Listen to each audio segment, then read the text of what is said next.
Hello, my name is Tony. 'Twas brillig, and the slithy toves did gyre and gimble in the wabe. All mimsy were the borogoves, and the mome raths outgrabe. So begins Lewis Carroll's nonsense poem Jabberwocky from Alice Through the Looking Glass. No surprise that this absurdist exercise in verse should make some bizarre sense to certain members of the Monty Python comedy team. What with their satirically surrealistic inclinations and whatnot, their attempt to make it into a film piled on the absurdity and nonsense in a wildly elevated fashion. Those involved are Terry Gilliams as director and co-writer. Appearing on screen are Michael Palin, Terry Jones and Neil Innes. In the US it was titled Monty Python's Jabberwocky, despite protestations from Gilliam. Even though it was produced by Python Films and included Python input, Gilliam thought it an independent, standalone venture. The suit stateside thought otherwise. Fuck what you think, Gilliam. The bare bones thrust of the poem seems to be formed around the slaying of a marauding beast known as the Jabberwock. And that's the cue Gilliam employs for the narrative of the film. A young man uses what is termed by Carroll as the vorpal blade to end the creature, much to the joy of his delirious and probably mentally deficient father. Medieval times in Britain, the Dark Ages, held some fascination for Gilliam and the Pythons, as evidenced by their previous cinematic outing Monty Python and the Holy Grail. It's a grey, sometimes completely pitch black area and time in history, and so lends itself willingly to interpretation and representation in any number of ways. What we've got is this. It's somewhere in Britain in the Dark Ages, we'll assume, and the hero of our story, young Dennis Cooper, Michael Palin, is a cooper and son of, as well as apprentice to, a cooper being a maker of barrels for transporting goods. Dennis is well-meaning, but as thick as mince with a serious insight deficit. He couldn't read the room if it was Spot the dog. His father despises him and in a protracted deathbed rant renounces and disinherits him. Dennis believes it's a symptom of the pain and he didn't really mean it.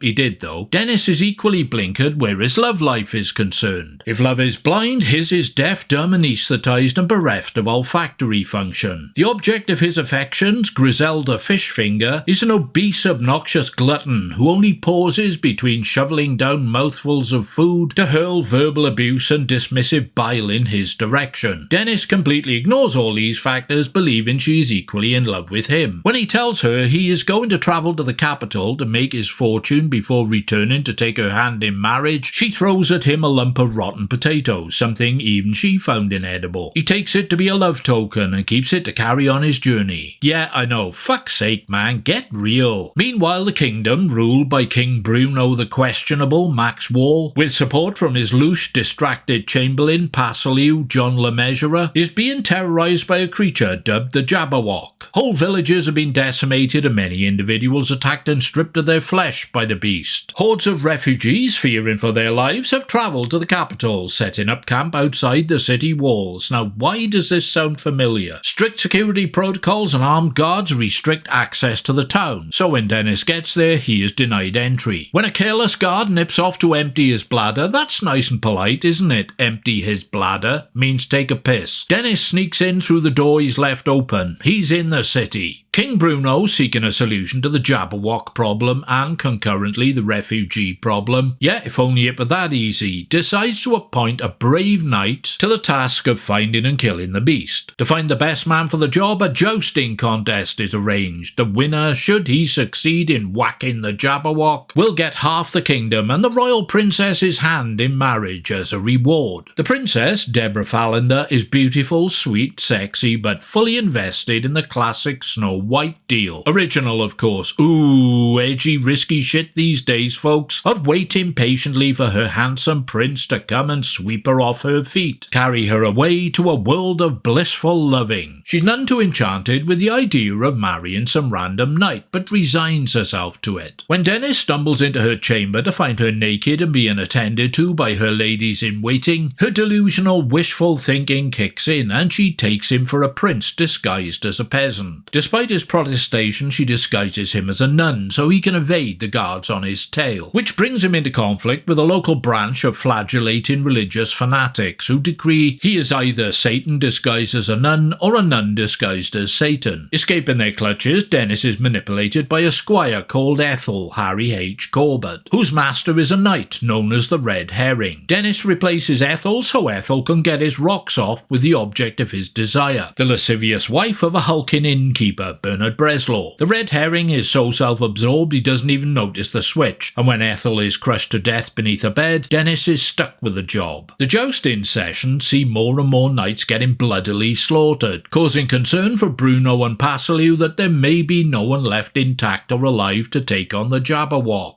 The jousting is discontinued in favour of a game of hide-and-seek, which the Red Herring wins. Travelling into the barren countryside, ending up somewhere that looks suspiciously like an abandoned Welsh slate quarry, because that's what it was, Dennis and the Red Herring are attacked by the Black Knight. The Black Knight is in the pay of the city merchant guilds, who reason that the slaying of the Jabberwock would be bad for business. They are profiting from the crisis. The Red Herring is butchered, and Dennis is facing the same fate at the hands of the Black Knight when the monstrous Jabberwock, a skeletal dragon-like biped, turns up. The unexpected always happens. How will it all end? I'll spoil it for you later. I remember when I first saw it, the thing that struck me the most, well, strikingly, was the certification bestowed upon it by the BBFC. Gilliam revels and rejoices in gleefully portraying the historical period as a filthy, brutal time of unsanitary and violent depravity. There is blood, guts, gore, amputations, defecation, nudity, sex, jet black humour, and self-immolating religious fanaticism, all lovingly indulged. Now, if Ken Russell had made it as a serious dramatic proposition, Mary Whitehouse would have shat her bloomers, they would have been cuts galore, and an X certificate slapped on its ass. The BBFC granted Jabberwocky an A certification, the PG equivalent of today. They were never big on subversion or nuance. It was a comedy, they must have reasoned, and therefore immediately deemed non-serious. And its unsavoury content, gruesome death, sexual misadventures, mere harmless slapstick fun. And look, it's got a cute monster in it. The kids will love that. You get corpses with the flesh flayed from their bones. As King Bruno, Passeliu and the princess spectate at the jousting, the death of each knight sees them increasingly splattered with blood and viscera. Mr. Fishfinger, Warren Mitchell, Griselda's father, holds a conversation with Dennis whilst defecating through an open window into a lake. Mr. Fishfinger is a fisherman. He catches and sells fish for consumption from the lake. See where this is headed?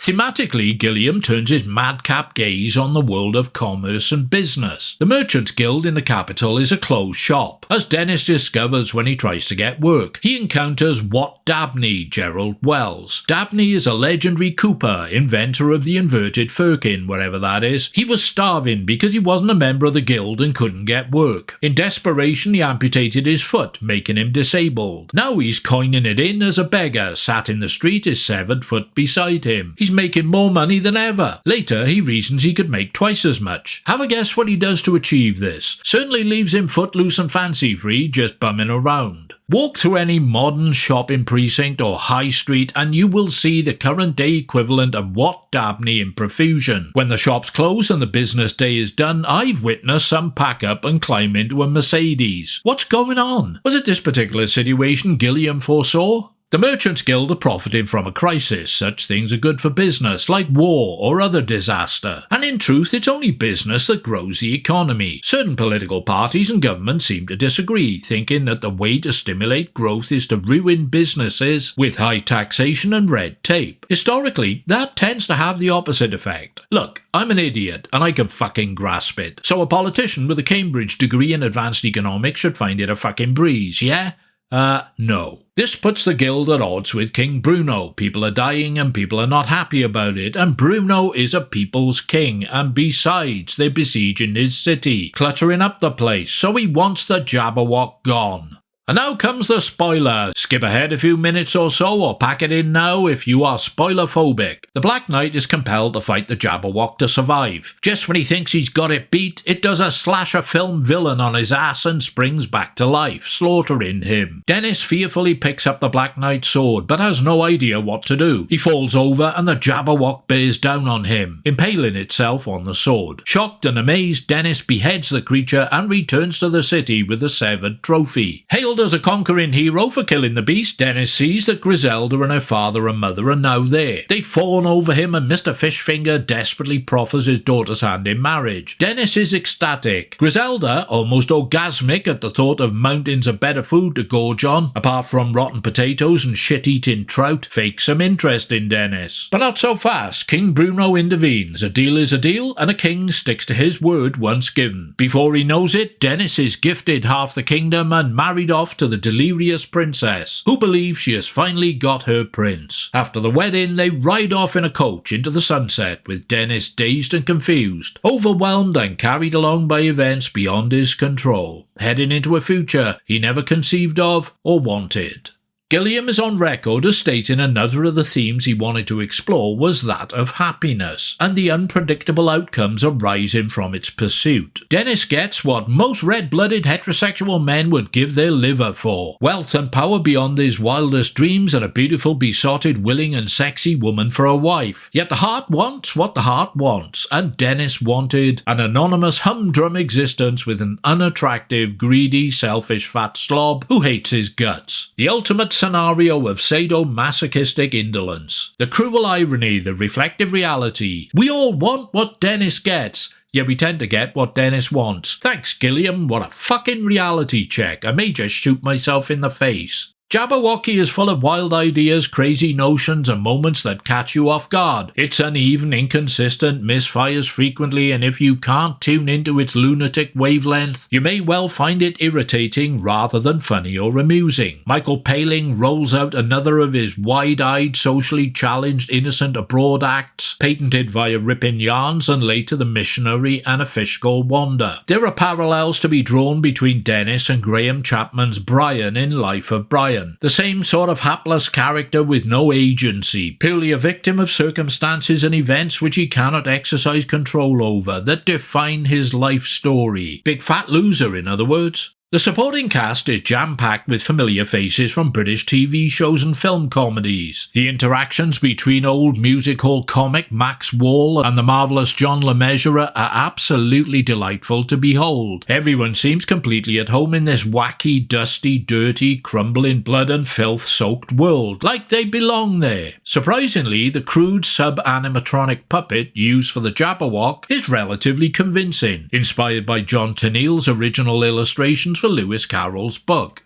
Who's gonna like it? Python fans, probably, and maybe those with an interest in off-the-wall medieval comedies or cinematic depictions of the Dark Ages. It's a very Marmite-oriented movie. It will either be to your taste or it won't. One critic savagely condemned it with the pronouncement, "When in doubt, the script resorts to jokes about urination, defecation or dismemberment." I would add, mockery, blood, violent death, guts, nudity and questionable taste. Then pose the question, what's not to like about any of that?